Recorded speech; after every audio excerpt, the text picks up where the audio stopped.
May I have your attention, please? Good evening. You're listening to Straight Talk with Dean and Mark. We thank you for tuning in and hope you enjoy another exciting episode of our show.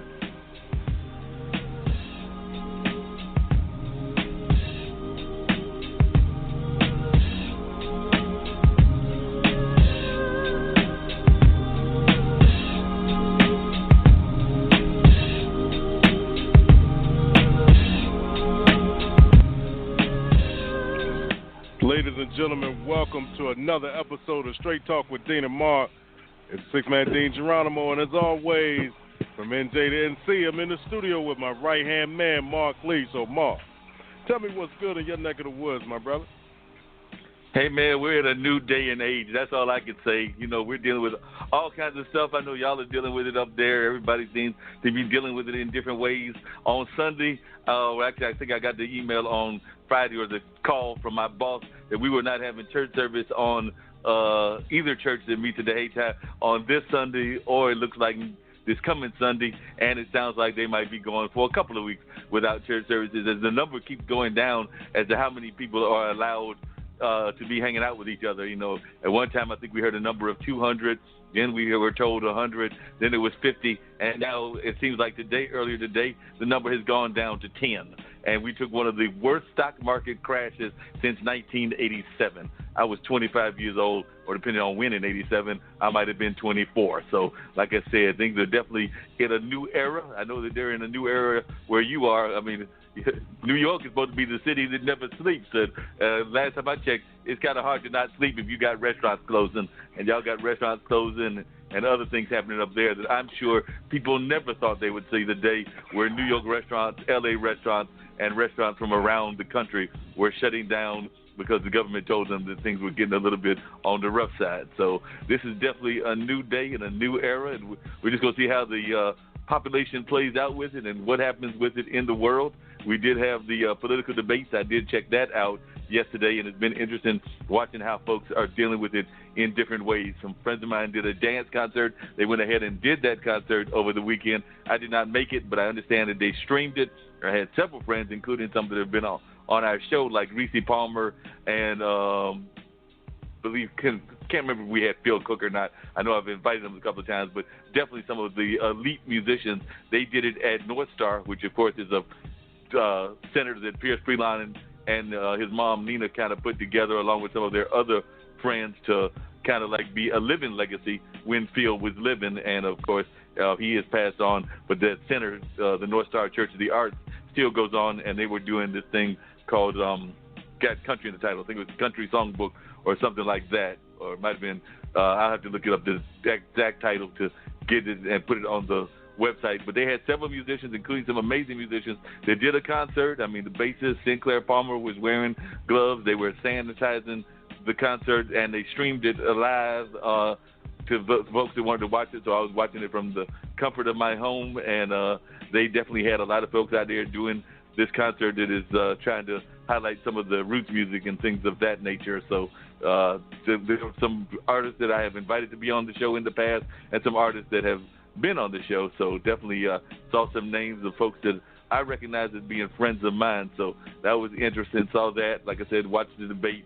Have listened to a couple of Shree's talks. You know, Shree is the guy that does the read-along with the New York Times every Sunday, but he's also been doing these COVID updates on a regular basis.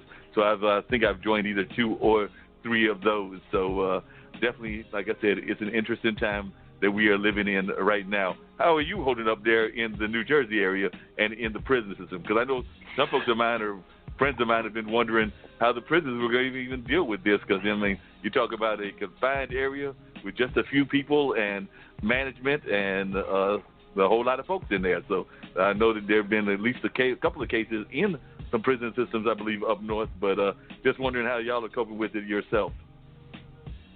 If you're asking me personally, the panic is ridiculous because to me, you know what I'm saying, you talk about all these people getting infected, okay, but it's not, we don't do this same shit when any other virus happens, but you give it a name, you tell people, oh, it can be done by this. if you remain level-headed and stop feeding into the bullshit that they keep selling you, if I can control you, if I can get you scared enough to believe anything I say, well, look at what happened. People went out here and bought up all the toilet paper, bought up all this shit, and they said that symptoms last for how long? Up to a week? Okay, so if you do get it, there's a week. But for those with compromised immune system and those who have chronic illnesses that they've dealt with for years, we didn't go buy the fucking store out. You know what I mean? Like, everybody's panicking for no real reason. Well, maybe it is a reason, because some of y'all are dirty and don't wash your damn hands and go pee and don't wash your hands, take dumps and don't wash your hands, digging up your nose, touching your face, and giving everybody high fives, and the germs are just spreading and spreading. So now we got something they can't get rid of. The CDC is recommending men shave their beards. I ain't shaving shit.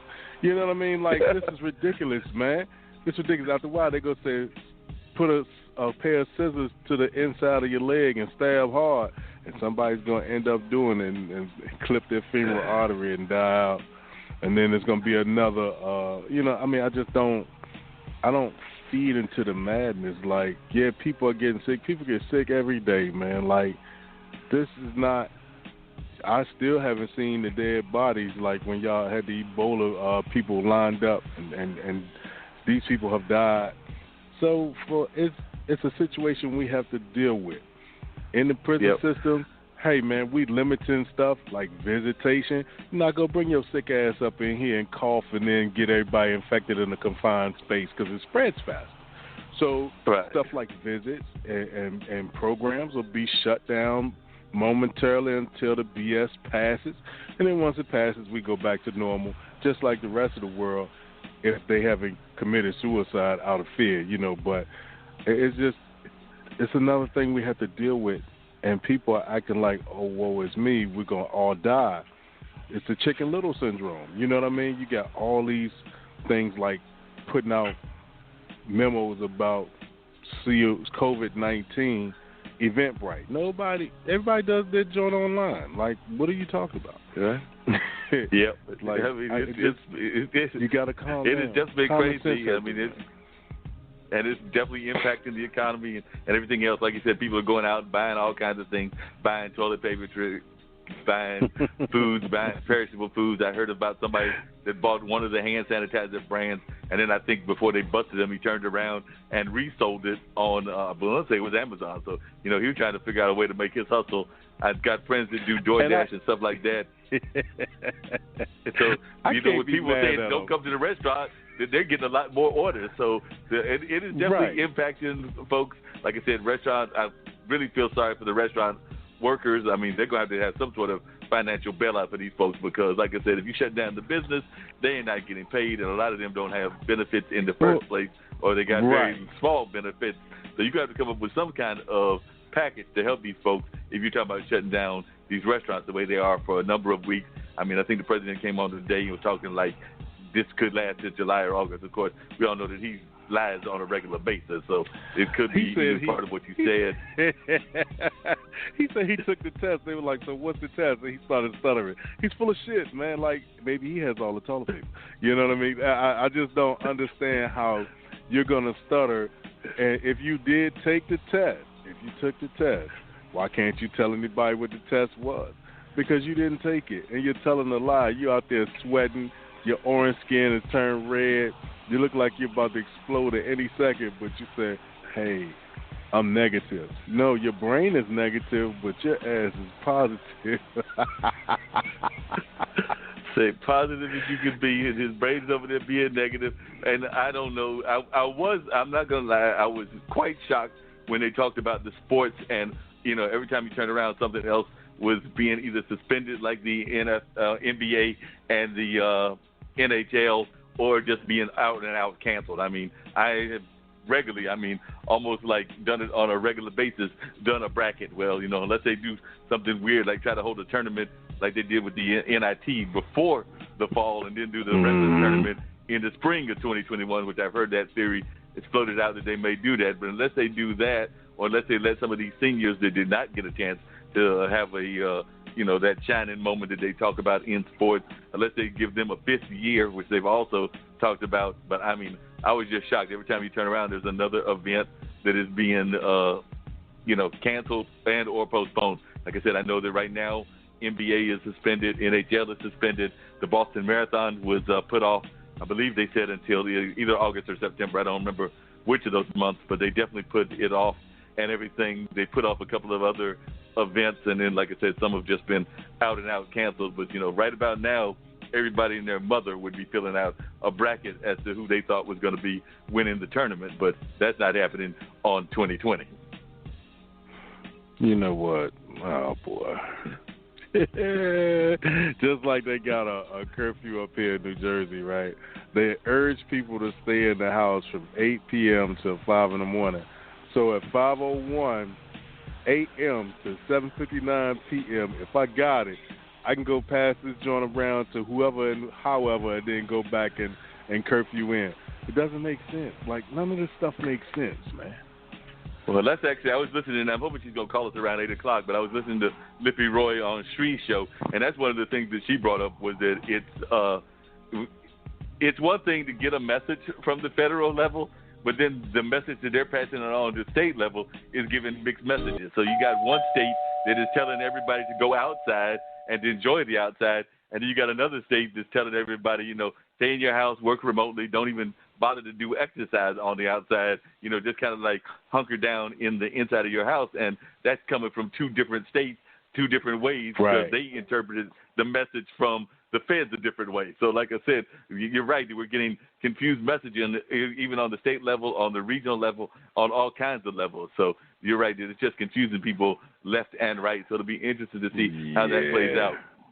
I did hear the bell ring, but before we get that, I just wanted to bring up this. They said the Dow Jones Industrial Average closed 2,997.10 points lower, or 12.9 at 20,188.52.